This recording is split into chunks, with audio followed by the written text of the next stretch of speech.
Muy bien, ya estamos con Manuela Muti, a quien saludamos y le damos los buenos días. Bueno, muchas gracias. Gracias por venir, ¿no? Pero mirá que te he invitado varias veces. Sí, me has invitado varias veces y la verdad que me pasa que con casi todos los medios de prensa que sobre todo funcionan de mañana, tengo grandes dificultades para... Y hoy me tienen lesionada, por eso es que pude venir. Yo trabajo con mis manos, o sea, trabajo y cobro, o sea, mi salario no es un salario fijo. Por tanto, si no atiendo, no cobro. Y bueno, y esa es capaz que la dificultad no solo mía, ¿no? De cualquier laburante en nuestro país y que se me dificulta para hacer todo a la vez, lo cual no dejo de hacer todo a la vez igual. Y me dejo los tiempos para poder, bueno, militar, formarme un poco en lo que hago, hacer las cosas que me gustan y dedicarme también a mi familia y a mi gurino, que ya está casi adolescente. Bien, Manuela Muti, ¿se puede calmar el dolor? El dolor, sí, claro que sí, se puede calmar. No es pregunta política, es pregunta de tu profesión. ¿Se puede calmar el dolor? ¿Se puede aliviar el dolor? Sí, claro que sí, se puede aliviar el dolor. Yo trabajo con medicina tradicional china y aparte con muchísima aparatología que contribuye a todo lo que es lo que es mitigar, lo que es terapia del dolor. Trabajo con equipos como es el magneto, que trabaja sobre campos magnéticos, regenerando el colágeno y la elastina de la parte tendinomusculosa. Entonces eso ayuda muchísimo a desinflamar, pero también a reconstruir, ¿no? Todo lo que es la parte, por ejemplo, un desgarro muscular, lo que es una tendinitis. Yo en este momento estoy con una tendinitis en la mano, por el oficio, ¿no? Por usar mucho las manos. Y bueno, eso te ayuda a regenerar la parte tendinomuscular y al mismo tiempo a desinflamar. Después hay otros equipos como son los electrodos TENS, que contribuyen a darle de nuevo la movilidad tanto a los músculos como también mandar un impulso nervioso al sistema nervioso que avisa al cuerpo que en ese lugar ya no existe daño, por tanto debe dejar de inflamar, porque la inflamación es una respuesta del sistema nervioso para que nosotros paremos, ¿no? Para que no continuemos lesionando. Entonces, bueno, esos son algunos de los equipos. Después trabajo mucho con lo que es la digitoacupuntura, con lo que es la auriculoterapia, ¿no? Que trabaja a través del oído, tanto con semillas, chinchetas. Lo que es la moxibustión, la moxa. La moxa es como un puro de yuyos que emite calor y emite algunos yuyos que son calmantes a través de la piel y trabajan sobre los diferentes meridianos que pueden ser los afectados del cuerpo, por los cuales no solo tenemos una patología en el plano corporal, sino en el plano energético, ¿no? Físico y en el plano emocional, ¿no? Y se va a expresar siempre en esas tres patas de lo que son las patologías que vamos a tener en los diferentes meridianos del cuerpo. Después trabajo con lo que son las ventosas, ¿no? que muchas veces se utilizan en los casos deportivos. Moxas, ventosas, con la aromaterapia, ¿no? A través del aroma, con el color, ¿no? A través de pantallas que emiten una luz que reactiva determinadas funciones corporales. Después con la cabina de ozono, que lo que hace es oxigenar las células a través de la piel para aumentar el metabolismo celular.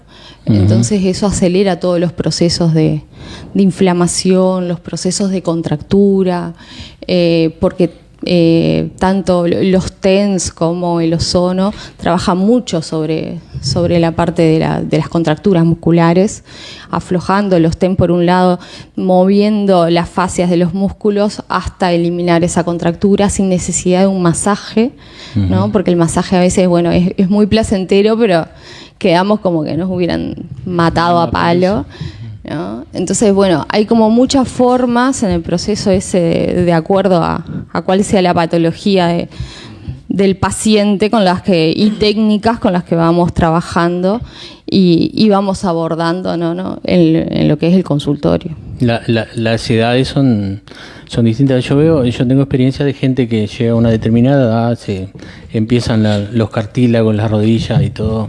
Claro. Y después de la cirugía es imposible. Ver la gente cómo se queja de dolor, digo, y no hay de medicación, no hay de nada. Sí, no, y aparte otra de las cosas que pasa, y yo lo viví, y bueno, fue que cambié el chip, ¿no? Inclusive dejé de ser docente, yo soy profesora de historia y dejé de trabajar de lo mío para dedicarme a otra cosa, que es que uno para porque le duele, hay movimientos que los empieza a hacer distinto, que los empieza a hacer mal, ¿no? Que los hace a medias, deja de exigir al cuerpo, pierde masa muscular, más cuando aumenta, ¿no? La edad, que cuesta muchísimo el tener masa muscular. Entonces, y si perdés eso, claro, perdés masa muscular, tenés dolor, tenés inflamación, y cuando vas a tratar de retomar las funciones, a pesar de que te hayas operado, es muy difícil porque ya los huesos están desgastados, porque los músculos, que es lo que tiene que sostener el peso de nuestro cuerpo, ¿no? Para que no recaiga sobre nuestro esqueleto, bueno, esos músculos están con una distrofia muscular muy grande. Entonces, bueno, todos esos procesos contribuyen a que vayamos perdiendo salud y que tengamos un cuerpo que no tenga movilidad, en el que aumente la movilidad y que no sea cómodo para lo que son los ritmos de vida de las personas hoy, que salimos de un lado, nos metemos en otro, tenemos que ser eficientes porque si no, no laburamos, que cada vez nos exige mayores presiones, sobreviene la angustia del no poder, la angustia afecta muchísimo los procesos, la ansiedad, ¿no? Los trastornos de ansiedad en una sociedad de cuestiones inmediatas, ¿no? De que ya tenemos y mañana y pasado y sacar cuentas para atrás y para allá, y voy al súper y me gasté tanto y tengo que seguir laburando para poder generar, ¿no? Y seguir consumiendo. Entonces, bueno, esas cuestiones de la vida hoy en día demandan un sistema nervioso alterado, ¿no? Conductas alteradas, prioridades alteradas, y bueno, y nuestro cuerpo, que es el que sostiene todo eso, se ve profundamente dañado, ¿no? Está bien, nos diste una clase de medicina. Medicina china. De medicina china. Tradicional china. Ahora vamos a hablar un poco de política. ¿Cuánto incide en Manuela Muti la experiencia del Parlamento Nacional y además de la Cámara Baja, pero también fuiste senadora, pero no asumiste? No asumí el Senado.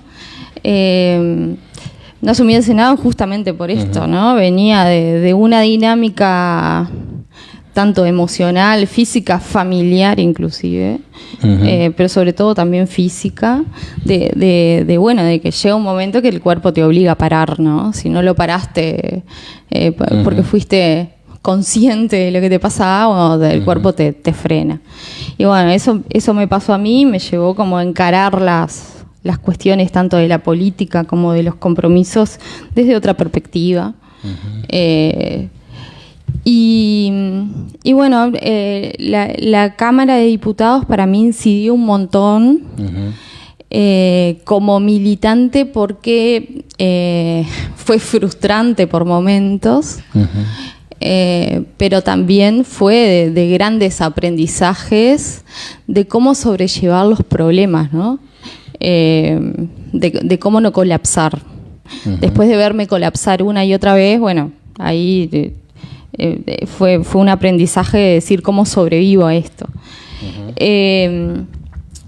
La verdad me generó, pude ver cómo recibí una formación de todos mis compañeros que ya estaban ahí, realmente que fue el caer ahí de un día para el otro, asumiendo una responsabilidad como mujer, como militante, como madre. En el interior fue, por suerte, encontrarme con muchos compañeros del MPP, que también estaban aprendiendo y que todo lo que iban aprendiendo lo iban transmitiendo a los que estábamos entrando de cómo se hacían las cosas. Te lleva un tiempo aprender cómo se mueven determinados lugares, cuáles son los intereses, pero fue un aprendizaje lindo, sobre todo sobre la estructura del Estado, sobre cómo se deciden los presupuestos nacionales, dónde se negocian, cuáles son los alcances de un poder legislativo, que a veces creemos que es el poder ejecutivo, ¿no? Que decimos, bueno, llevamos esto al Parlamento y lo va a poder resolver, y a veces el Parlamento lo único que puede hacer es mandar una minuta de comunicación a un ministerio, y esas minutas de comunicación a su vez no obligan al ministerio, por tanto es un saludo a la bandera muchas veces. Es una intención, ¿no? Claro, es una intención, pero que bueno, que después el trabajo de fondo no es el que se da en el Parlamento, sino que es el que se da por fuera del Parlamento, en el ir a negociar con cada ministerio involucrado, para que cuando vos presentes la iniciativa en el Parlamento realmente tenga un andamiaje y sea un paso formal necesario para poder lograr cosas, ¿no? Y bueno, y eso te lo da, la experiencia, la voluntad de hacer, porque perfectamente podés sobrevivir haciendo la plancha y no hacer nada. Te lo da la voluntad de hacer y el entender lo que tiene que ver con la negociación política, ¿no? Con la negociación de que vos vas a ir con 100 y no vas a lograr los 100, partir de que no vas a lograr los 100, y vas a tener que ir para negociar lo que es realmente importante. Y bueno, y en ese qué es lo realmente importante es donde se puntualiza en un sentido ideológico, ¿no? Lo importante para mí no es lo importante para alguien que tiene otra forma de pensar, ¿no? Y bueno, y eso es establecer prioridades. Yo creo que es un desgaste que es válido, que está bueno, porque podés lograr cosas. Ahora yo venía escuchando la radio y se trataba, hablaban sobre la poca bola que se le dio al tema citrícola, ¿no?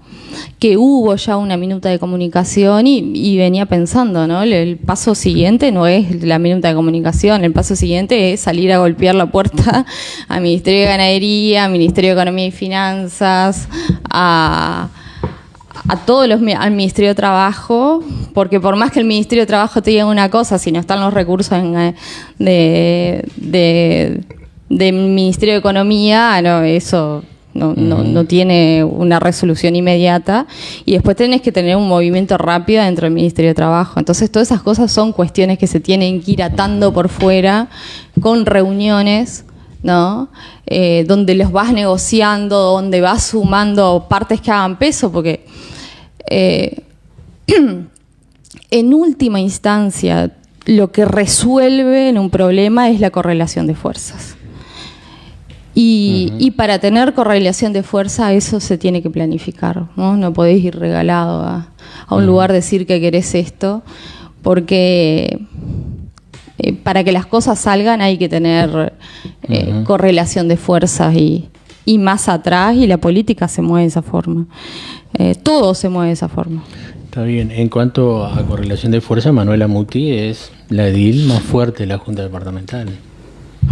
Es la integrante del MPP. El MPP tiene un edil y Raíces tiene 2. Bueno, pero en cuanto a la correlación de fuerza, decía, el MPP tiene el presidente de la República, tiene el gobierno nacional, tiene la mayoría dentro del partido de gobierno.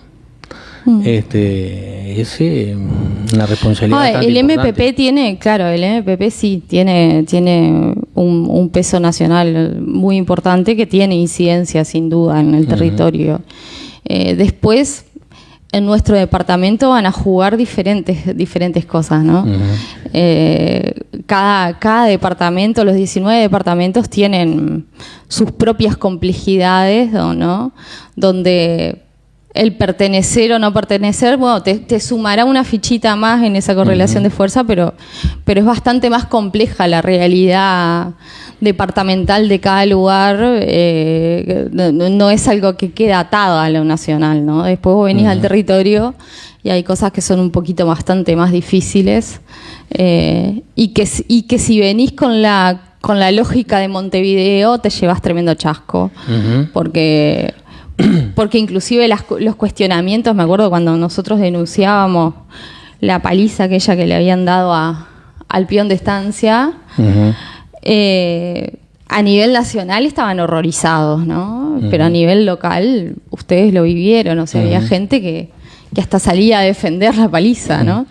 Entonces la lógica y la idiosincrasia de cada territorio, bueno, tiene un peso importante y hace que esas correlaciones de fuerzas nacionales, bueno, sean una fichita más a analizar, pero que no son las que definen en última instancia, ¿no? Me dijiste que venías escuchando, no sé qué radio, pero no interesa. Estaban hablando del tema citrícola. Sí. Tu participación parlamentaria, yo no sé si se votó o gestionaste la inyección de dinero para la empresa Caputo. Pues así, ¿no?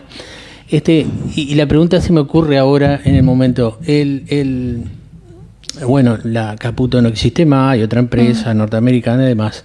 ¿Hubiesen preferido seguir inyectando dinero a la empresa local, Caputo, o está bien lo que se hizo? Bueno, a ver, yo no gestioné el dinero para Caputo, inclusive el Parlamento lo votó. Nosotros lo que gestionamos es lo que sí gestionamos es que una vez que la empresa entró en quiebra, ¿no?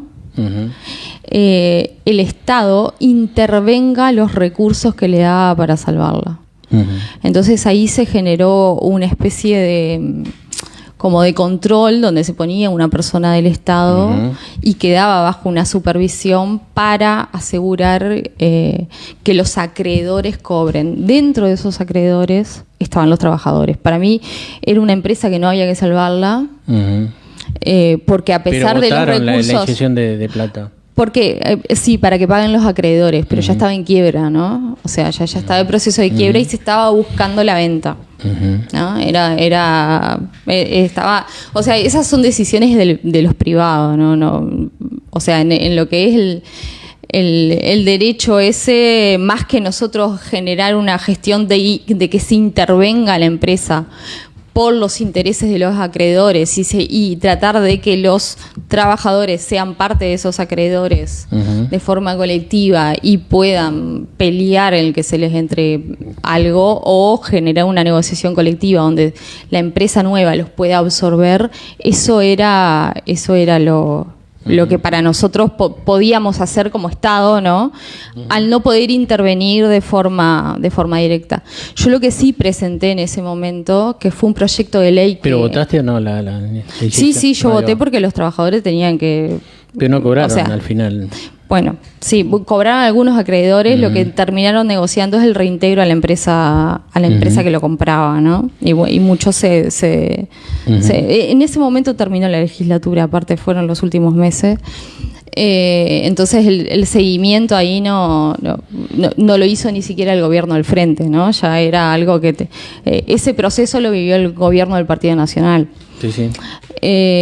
Nosotros lo que sí presentamos fue un proyecto de ley que es una pena que todavía está en carpeta, que ningún legislador lo desarchivó durante el periodo pasado, supongo claramente porque no existía interés, que es lo que nosotros llamábamos un clearing patronal, ¿no?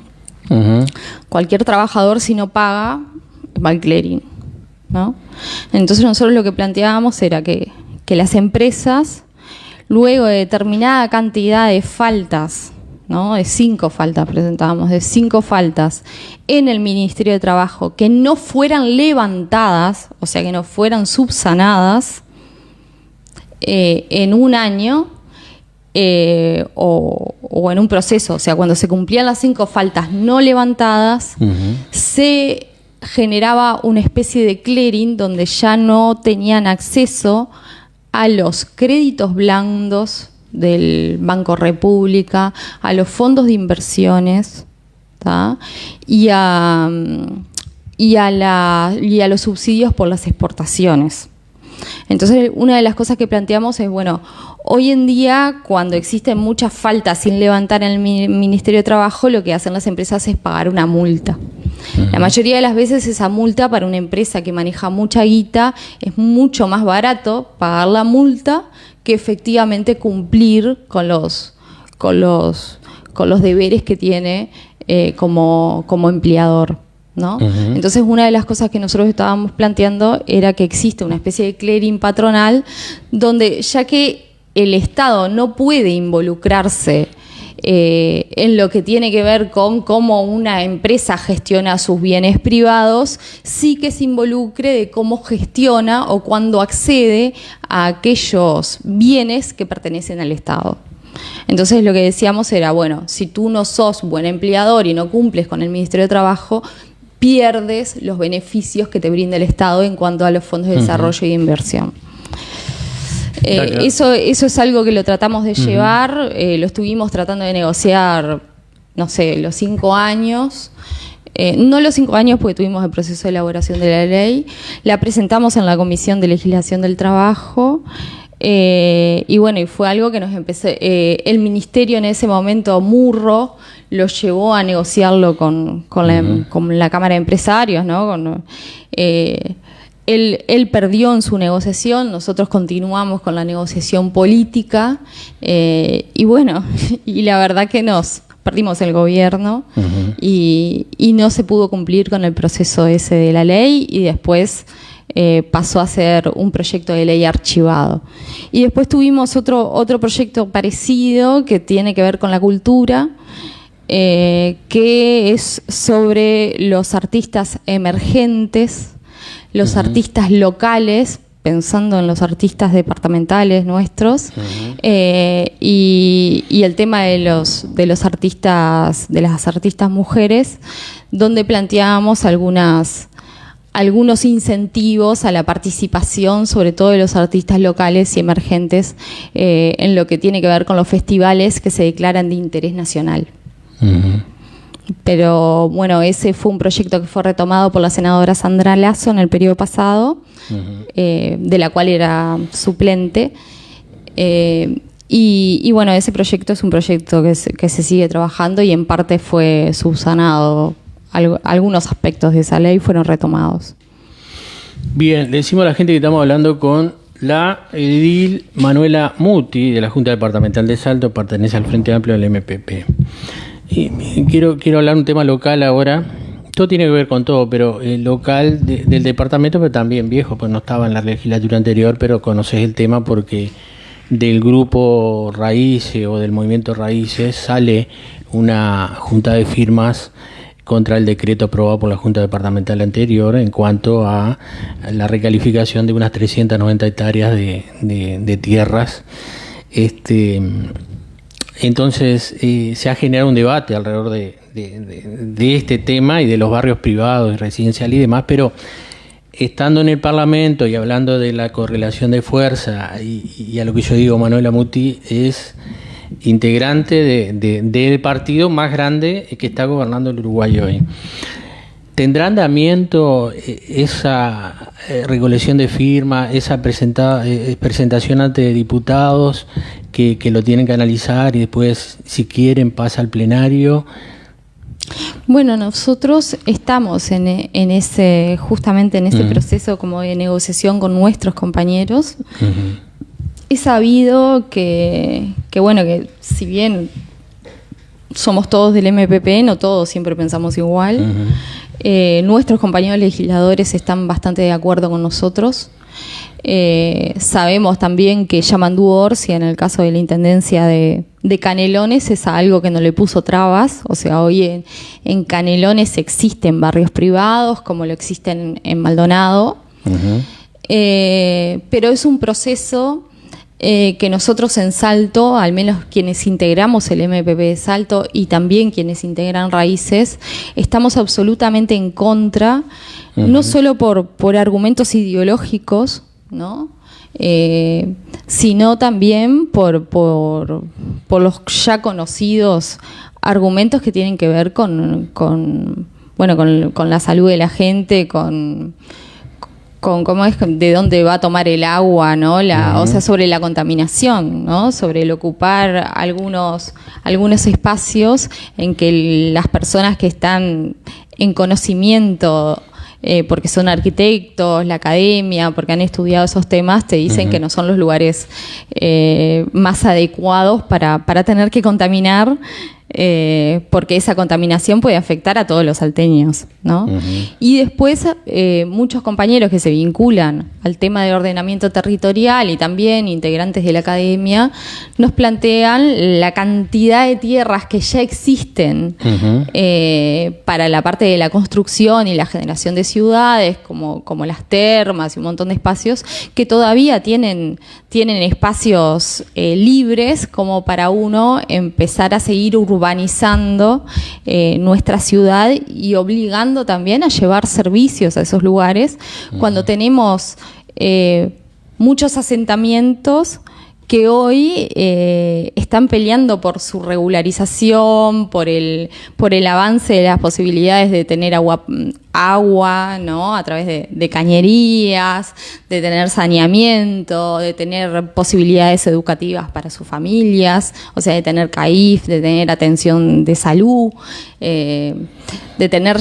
pavimento, ¿no? De tener calles, de tener veredas, o sea, todo lo que implica poder vivir en un espacio que sea un espacio digno para las personas. Entonces nos parece que invertir también en generar barrios cerrados, guetos, con un sector de la sociedad, porque en realidad es un sector de la sociedad que no se va a juntar con otros. En eso yo soy muy vareliana, ¿no? En el sentido de que para mí la construcción de la democracia también tiene que ver con no generar guetos ni de pobres ni de ricos, ¿no?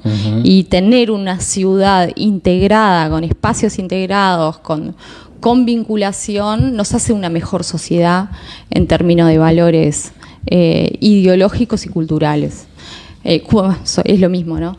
Culturales es lo mismo que ideológico. Está bien, pero me mencionás que Canelones había, que en Maldonado había, que en Montevideo puede ser que haya, o semi-privado. Sí, y estamos en contra. Y nuestro departamento y nuestro MPP está en contra. El rico, el que tiene, ¿no? Plata, ¿quiere encerrarse entre cuatro muros? No está de acuerdo que lo haga tampoco. No estoy de acuerdo. No, yo con lo que no estoy de acuerdo es con que se generen barrios de ricos y barrios de pobres. Yo creo en una ciudad integrada, creo que hay que pelear por eso.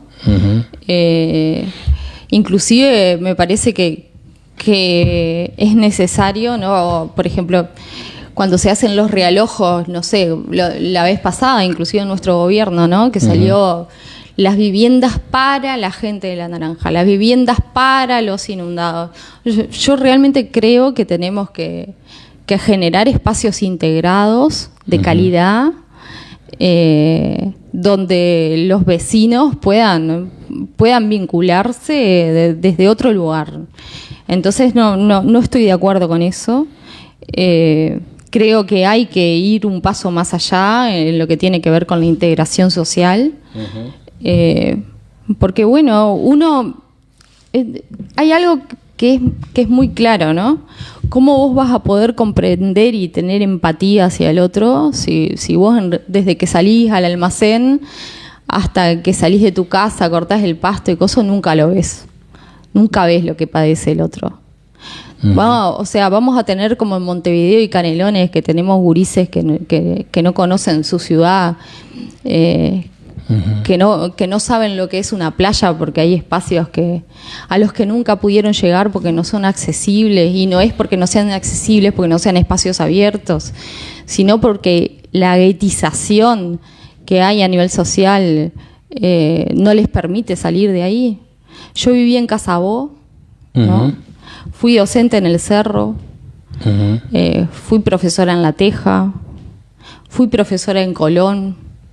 Mirá, te viniste de un lado a otro. Sí, viví a una cuadra del Complejo América.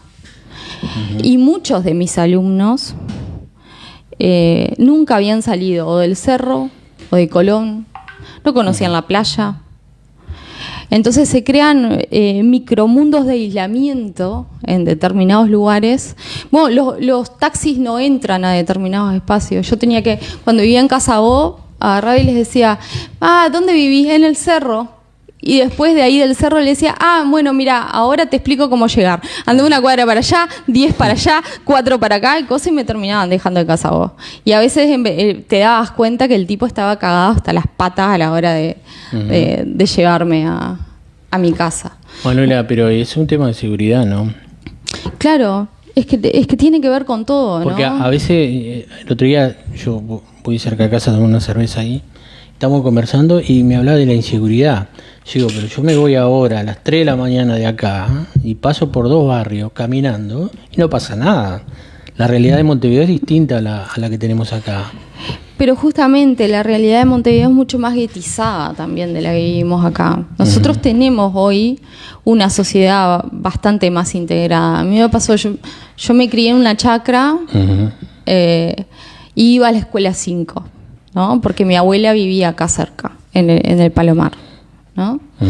Y en esa escuela 5 se integraban gurises que venían de otros lados igual que yo y gente de ahí del barrio. Entonces realmente nos generó otro tipo de vínculos hasta desde, o sea, hoy somos más grandes y tenemos otro tipo de vínculos. Después pasé al Liceo Zona Este porque nos mudamos, ¿no? Y ahí pasé, la mayoría de mis compañeros, yo cumplía 15 y mis compañeras, muchas ya trabajaban. Era otra la realidad, ya trabajaban, muchos laburaban en La Naranja, vivimos todos juntos la crisis del 2002, ¿no? En donde nuestros familiares y nuestros padres salieron a laburar en lo que hubo. Me acuerdo, mi padre era artesano y zapatero, ¿no? Y el sueldo fijo era de mi madre, que era enfermera. Entonces,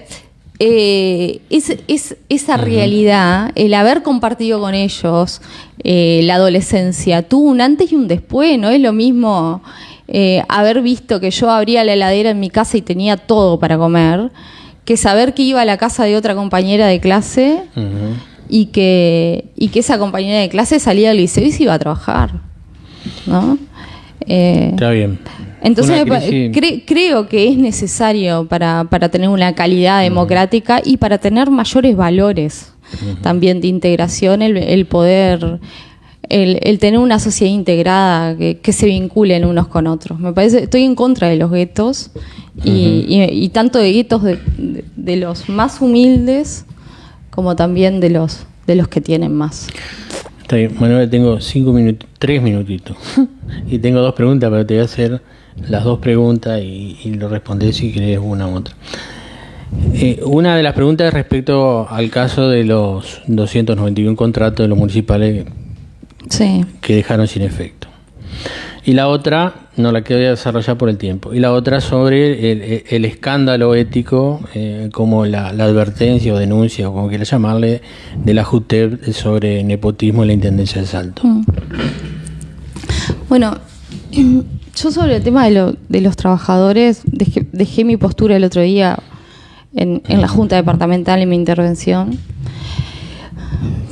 Independientemente, yo lo que creo que lo que nos debemos como sociedad acá en Salto, y por suerte lo está tratando el Parlamento a nivel nacional, es que tiene que existir una forma transparente al ingreso de la función pública. O sea, creo que en una sociedad donde realmente no hay laburo, como es la de Salto, con un 14,8% de desocupación, con índices de pobreza infantil grandes, con complejidades a nivel del tema de seguridad, nosotros no podemos seguir tomando a la gente como rehén de la política, ¿no? Creo que tiene que ser un compromiso ético, porque suponete, Lima sacó a todos los funcionarios de Coutinho, ¿no? En masa. Y en mi caso, yo estuve de acuerdo con esa forma de sacarlos, porque no habían entrado por sorteo y por concurso, porque estoy en contra de esa forma de ingresar. Y hoy tenemos de nuevo la misma situación que se repite. La diferencia que hay es que existe un convenio colectivo que respalda a los trabajadores, ¿no? Y que genera una legalidad distinta a la de esos años anteriores, cuando se echaba a los trabajadores de Coutinho. Pero el problema de fondo es que para el vecino y para la vecina, cuando me tocan a mi hijo tiene valor, pero cuando me tocan al vecino no lo tiene. Entonces hay un tema que es de fondo, que no es a quien le tocó hoy militar para fulanito de tal y lo colocaron en la intendencia y logró tener un laburo. El tema de fondo es que es poco ético el clientelismo político, y que el clientelismo político lo que hace, si bien te beneficia hoy con un laburo, ¿no?, también te está comprando, ¿no? Te está comprando tu militancia, te está comprando lo que pensás, te está poniendo en un lugar, ¿no?, a cambio de ese laburo. Y lo que está haciendo es usar lamentablemente la situación económica que tenemos en Salto. Entonces hay un tema ético de fondo que para mí es súper condenable, que es hasta cuándo nosotros vamos a permitir, los salteños y la gente del interior. Ese tema ético lo decís para las dos situaciones. Sí, que hasta cuándo vamos a permitir, ¿no?, que nos enfrenten entre vecinos por algo tan importante como es el laburo de nuestros hijos y el laburo de nuestros vecinos y de nuestros familiares y nuestro propio laburo. Entonces, si queremos construir una sociedad diferente, nosotros tenemos que pelear por el ingreso por sorteo y por concurso, porque si no, hoy Albizu va a sacar a estos trabajadores, ya lo sacó, y van a entrar de vuelta 291 funcionarios más que van a estar en una situación similar dentro de 5 o 10 años.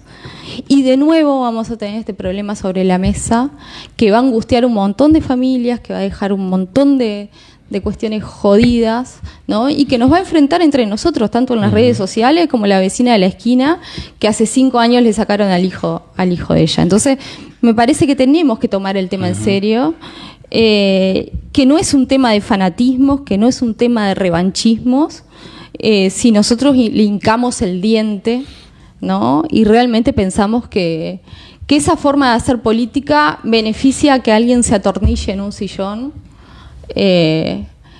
porque el que tiene el poder, el que tiene el mango de la intendencia, ¿no?, es el tipo que tiene un ejército de 200 funcionarios que van a salir a pelear por sus cargos para no quedar sin laburo. Entonces me parece que eso es éticamente jodido, Manuela, y nosotros como militantes políticos tenemos que combatirlo. Decime brevemente, para ir redondeando, el tema de lo de la JUTEP, la advertencia o la denuncia sobre tema ético también, y nepotismo en la Intendencia de Salto. Bueno, la JUNTEP es yo estuve leyendo la resolución, ¿no?, y actúa a partir de una denuncia, y da un fallo muy claro, ¿no? Da un fallo donde plantea que es un caso de corrupción, aparte lo plantea así. Me parece que es importante que ante las situaciones que vemos que ocurren y que creemos que están mal, se alerte a los organismos que tienen un rol de contralor, ¿no?, para que esas cosas se paren, se frenen, se adviertan, porque esa es una de las formas en las cuales tiene que funcionar el Estado, ¿no? El Estado fue creado para generar esas garantías. Entonces me parece que es importante el mecanismo, ¿no?, de que la JUNTED advierta, avise, frene, observe, ¿no? Lo mismo el Tribunal de Cuentas. O sea, tenemos organismos que son de contralor y nos enojamos cuando nos controlan, ¿no? Entonces creo que no todo no todo se refiere a un revanchismo político, sino que, o sea, no nos podemos enojar cuando los organismos cumplen con su función. Entonces, ante una observación, bueno, tenés que abrir los ojos, tomar recaudos y corregir el camino. Entonces me parece que eso es lo más digno. Si hay cuestiones que se te están advirtiendo, tener la humildad y la dignidad de decir, capaz que estuve equivocado, vamos a estudiarlo. Ante un caso de denuncias, me parece que es lo más correcto. Nos pasamos un poquito. Agradecerte, Manuela, por haber venido. ¿Te sentiste cómoda? Sí, me sentí cómoda. Bueno. Y bueno, la disculpa a tu audiencia de que me ha pasado con muchas radios. Si ustedes ven, la verdad que he ido a muy pocos lugares desde que asumí, que es porque, bueno, cuando tengo un sueldo fijo, pero no, la verdad que me gusta trabajar de lo que elegí trabajar, me apasiona mi laburo, y bueno, y tengo una responsabilidad con mis pacientes que no la puedo siempre interrumpir. Buena jornada, gracias por venir. Muchas gracias. Nos vamos, gente, que pasen lo mejor que puedan. Chao. 210 AM, más radio.